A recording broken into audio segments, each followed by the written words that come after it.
I was just a little girl when I first learned that not all families are filled with love. It wasn't something I knew from the start. When you're a child, you don't question the way things are. You just live in the moment, trusting that the people who are supposed to care for you do. But when I look back, I realize how wrong I was to believe that. My father. I don't think he ever really saw me as a daughter. To him, I was a commodity, another weight he had to carry in this world. We didn't have much growing up. My mother, who did her best, was always trying to make do, but she too had her struggles. My father's indifference was something I grew used to, but that doesn't mean it didn't hurt. He was cold, distant, never once telling me he loved me or even showing affection. It was as though I was invisible to him, nothing more than another mouth to feed. There was a certain emptiness in the air of our house, a kind of silence that would hang in the room like a cloud. My father's presence was more of a weight than a comfort. He never smiled. I don't remember a single moment where I felt safe or valued in his eyes. My mother? She tried. She always tried. But in a house where silence screamed louder than words, even she couldn't shield me from the truth for long. I remember the day my father sold my mother, though I was too young to fully understand what it meant. She left without a word, disappearing into the night like a ghost.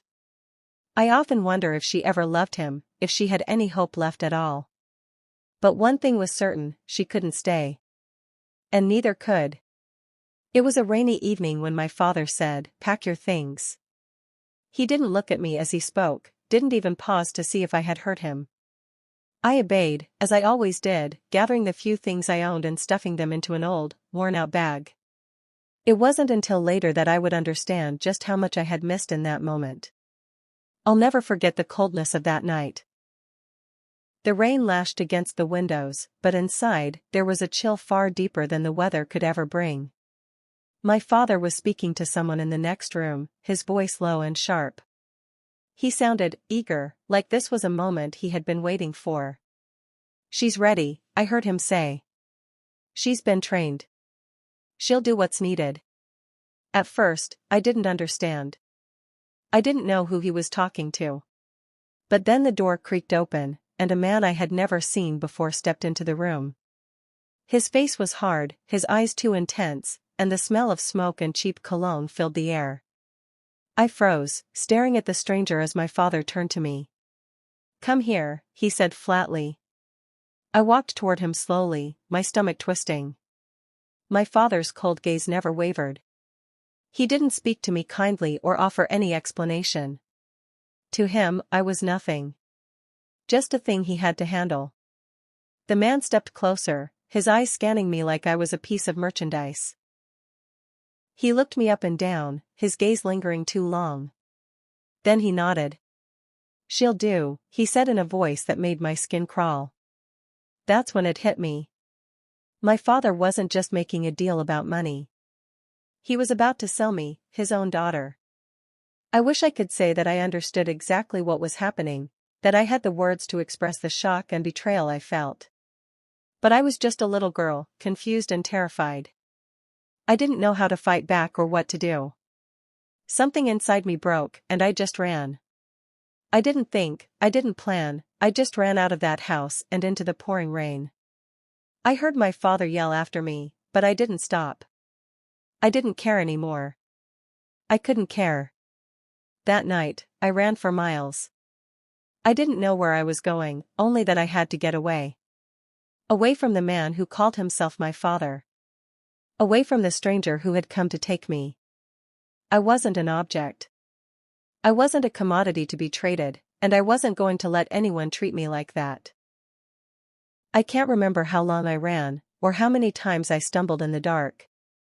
My clothes were soaked, and my feet were raw from running, but I couldn't stop. Every step felt like a fight for my life. I didn't have a plan. I didn't know where to go, but I couldn't go back. Somehow, I found shelter in an old abandoned house.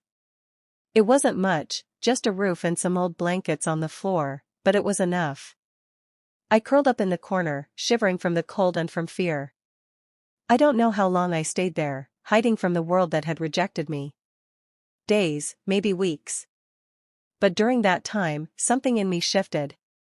I realized that I was alone in this world, that I could only rely on myself. It was terrifying, but also liberating. For the first time in my life, I was in control. As the days passed, I found small ways to survive. I learned how to scrounge for food, how to keep my head down and avoid the wrong people. It wasn't much, but it was all I had. And somehow, that was enough to keep me going. Life after that night became a blur of survival. I was no longer the innocent little girl who had looked up to her father, hoping for his affection. That girl was gone, replaced by someone who knew only how to survive. I had to grow up fast. It wasn't easy. There were times when I'd lay awake, hungry, and scared, wondering if my father would come looking for me. But even as fear gnawed at my insides, I never once considered going back. That part of me, the trusting part, the part that had believed in family, had died the night he tried to sell me. I learned to keep my distance from people. Trusting anyone felt like a betrayal of everything I had gone through. I became tough, hardened by the coldness of the world. I didn't have time for pity or softness. There were nights when I would cry, but I didn't let anyone see it. I was ashamed of my vulnerability. I moved from place to place, staying in abandoned buildings, sleeping in alleys, and doing what I could to stay out of the eyes of the authorities. I didn't want to go to a foster home. I didn't want anyone to look at me like I was broken, like I was a victim. I was still a child, but the world had forced me to become something else. There were moments, though, when I found brief comfort. There was an old woman in the neighborhood who would give me scraps of food when she saw me hanging around. I never asked for help, but she seemed to know that I needed it. Her name was Mrs. Henderson. She was small and frail, with white hair that fell in loose curls around her face. She would smile at me, though it was a sad smile, like she understood something I hadn't yet fully grasped. She never asked me where I came from or why I was always alone. She just fed me when I needed it, and I learned to appreciate those small moments of kindness more than anything. Mrs. Henderson didn't know the full story of my life, but in her quiet way, she gave me something I hadn't known I needed: hope. The day I truly broke free from my past was a day I will never forget. It wasn't a grand escape, nor was it some dramatic confrontation with my father. It was something much quieter, much simpler, and yet, it was the most powerful decision I've ever made. It happened on a crisp autumn morning when I was about 15. I had been living in a rundown shelter for a few months by then, scraping by with odd jobs and surviving on what little I could find. The shelter wasn't much, but it was safe, and for once, I didn't feel like I was always on the edge of something terrible happening. I had a roof over my head, food in my stomach, and for the first time in years, I felt like I was starting to breathe again. But the moment I realized I could leave, truly leave, came when I received a letter. It was from a lawyer, someone I'd never heard of, and it said that my father had died. He had left behind some property, some money, and there was a small inheritance for me. At first, I didn't know what to do with that news. A part of me felt nothing. My father had abandoned me long ago, and even though he was dead, I had no attachment to him. He had never been a father to me, so why should I care that he was gone? But there was something else in that letter, a strange invitation to come and claim what was mine. I don't know why, but something inside me stirred. Maybe it was the chance to have something that was truly mine.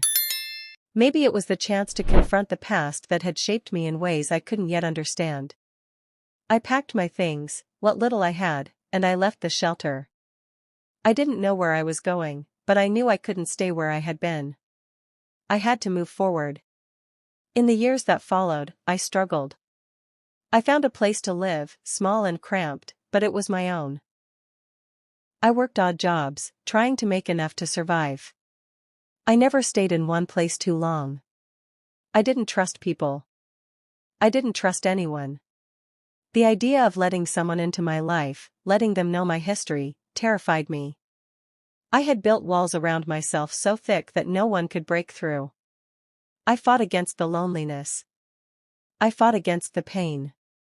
But there were days when it felt like the weight of my past was too much to bear. I would catch myself thinking about my father, about that day he tried to sell me, and the anger would rise in my chest. But I wasn't the same girl anymore. I had learned how to fight, how to survive. And slowly, over the years, I began to build a life for myself. I went back to school. I worked hard. I pushed myself further than I ever thought I could go. And even when I stumbled, even when I felt like giving up, I kept moving forward. It wasn't easy. Nothing was ever easy for me. But I wasn't the weak, frightened child I once was. I had become someone different, someone stronger. By the time I reached my 30s, I had a better grasp on who I was. I was no longer the girl who had been sold and abandoned. I wasn't the child who had run away in the rain. I had created my own identity, one that was mine and mine alone. I had a job I loved. I had friends who cared about me. And for the first time in my life, I was proud of who I had become. But the past, my past, was always there, lurking beneath the surface. It didn't define me anymore, but it was a part of me. And one day, I knew I would have to face it head-on. It was 20 years later, after I had built a life for myself, that I got a phone call. The voice on the other end was familiar, but I hadn't heard it in years. It was my father's lawyer. He told me that there were still loose ends to tie up regarding the inheritance. There was one more thing to be settled, something I needed to sign. I didn't want to go. I didn't want to face the past. But something in me, something deep down, told me it was time. I went back to the house where it all began, the house where I had spent my childhood. It hadn't changed much. It was still as cold and empty as it had always been. And there, in that place where my life had been shattered, I came face to face with the man who had tried to sell me. Stood in front of the house where it all began. The house that had once been a symbol of safety, a place where a child should feel loved, now felt like a prison. The walls seemed to close in on me as I walked inside, the creaky floorboards beneath my feet a painful reminder of all the memories I had buried deep within me. The lawyer had arranged a meeting in the living room, a room that had once been filled with so much coldness. The air in the room felt heavy, thick with history. And there, sitting in an old chair by the window, was the man who had once been my father. His face was older now, wrinkled, and his eyes had lost the sharpness they once had. But even with time, there was something about him that made my blood boil. He looked at me with those same eyes that had once filled me with fear. The eyes that had sold me, abandoned me, and treated me like nothing more than a possession. His gaze was empty, devoid of the love I had always hoped for. But there was something else there now, something that almost looked like regret. "I didn't think you'd ever come back," he said, his voice hoarse. "I thought you'd be better off without me." I didn't know how to respond. The anger, the pain, the years of neglect and abandonment bubbled up inside me, threatening to explode. But instead of screaming at him, I did something I hadn't done in a long time. I stayed silent. I walked to the window, gazing out at the overgrown yard. I could almost hear the echoes of my childhood in that place, the laughter of children, the promises of a better life. But it was all a lie. It was all empty. There was no coming back from the past.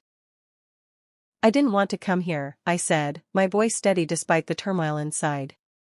"But I had to. I had to see you again. Not for you, but for me." He didn't speak for a long time, and when he finally did, it was as if the weight of his guilt had become too much to bear. "I'm sorry," he said, his voice barely a whisper. "I was never a good father. I never knew how to be.